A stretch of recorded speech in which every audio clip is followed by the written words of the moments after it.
The housing crisis. Public health crisis. Baby crisis. Electricity crisis. Rental crisis. Cost of living crisis.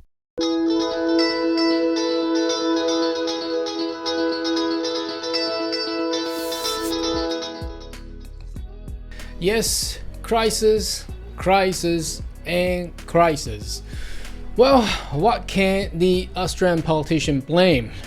Well, always blame upon the migrants, not just about the other parties, but they always blame the migrants, especially this time they focus on the international student. Again, now I'm not too sure how the Liberal National Party, led by Mr. Peter Dutton, is going to win these elections. Now they basically, I think he just picked up the shotgun and shooting himself on the foot. First of all, the international education sector. It's the fourth largest sector for exports for Australia. Now, limiting it, and plus the current economic issues in China, because the economic in China is falling. That means they might not require to buy as much as mineral, coals, iron ores, and all that kind of stuff from Australia anymore.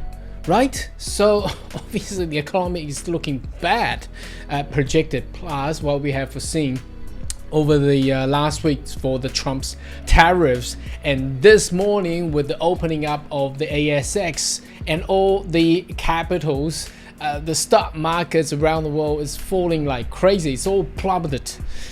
Now, I'm not too sure how the opposition leader Peter Dutton has given me out the idea to actually further cap international student would actually help the economy of Australia. Let's have a look at that news there. All right. Okay, so as you see, the coalition pledged to limit new international students enrollment to 240,000 per year. Now, that may seems to be a large number, but compare to the previous, it's still low. Now, how would that actually work? Now, first of all, it's a little bit crazy. I think, I'm not too sure whether the Australian public and the voters is foolish enough to actually believe in this. Now, the other thing is, a lot of things that the politicians, when election comes, when they call it out and they call, they may not implement anyway. They could be just another jargon just to fool around to actually get them voted and to get them elected. Now, have a look at the detail there. Right. So in short, there's a little summary there. Coalition promised to limit the number of international students able to commence study in Australian institution to 240,000 each year. That's a figure that is 30,000 less than Labor proposed last year. Now, how much different would that be? Now, further on, there's a little bit more detail here. Let's have a look at this. So the coalition cap on the public university, that's most of the university that we know about in Australia, because most of the university in Australia are public. There's only a few that's private, and all the other private institutions will be the TAFEs, colleges. So they looking to enroll no more than 115,000, that's it, international student, and the rest of 125,000 go into the others. That means TAFEs and other education colleges, so non-university higher education facility. Now, bear in mind, we have just gone through a sweeping on the so-called ghost colleges, the genuine student test. Currently, the vet sector is highly rejectable. It's a lot of people get refused. How are they gonna get more students for the vet sectors, 125,000, than the higher education one? Now, that's question mark. I'm not too sure how Peter Dutton had planned that out. The total cap of 30,000 less than the figure Labor proposed, and in November, coalition joined the Green to oppose the bill. Well, the bill was basically to cap, but they suddenly proposed, and now they're saying they want to cap further down. I'm not too sure how that would work. That would basically overkill if that's going to be implemented. Overkill the entire international education.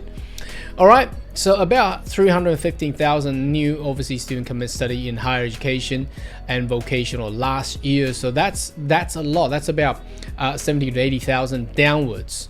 Now they also call, Peter Dunn also call on the group of 8. Group of 8 will be University of Queensland, Australian National University, University of Sydney, University of Western Australia, and also the University of Melbourne, and so forth. So the top 8. So he's also calling on a proposed, under the proposal plan, student visa fee. This is incredible. Look, a couple of years back, the student visa fee was only $300-$500. Now it's $1,600 already. That's the most expensive student visa application fee in the world. Now he is proposing for group of 8 institutions, student required to pay $5,000. $5,000 just for student visa charge.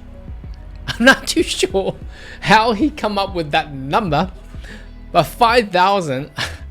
I don't know, 5,000. Look, it's just nonsense. I'm not too sure if this really go through. I don't know. I think the group of 8 and the University of Australia will actually come out to actually criticize all these stupidities proposals. In addition, a new $2,500 fee will impose to students who seek to change education providers. So that means if they wanted to change university, they need to pay $2,500. But if they ditch the group of 8 universities, then I think the student visa will go back to the current model, which is $1,600.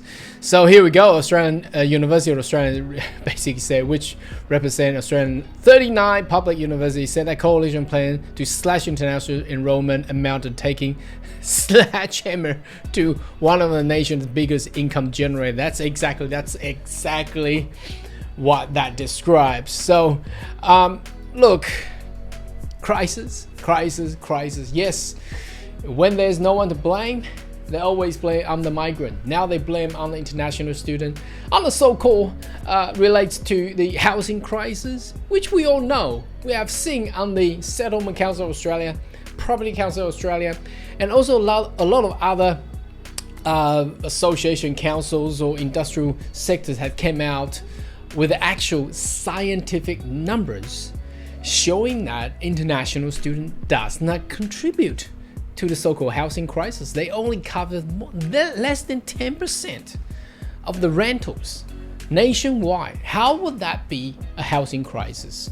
Now, are the Australian voters so foolish to trust and believe Peter Dunn? I'm not too sure. Maybe you can leave a comment right down below. I'll see you next video. Goodbye.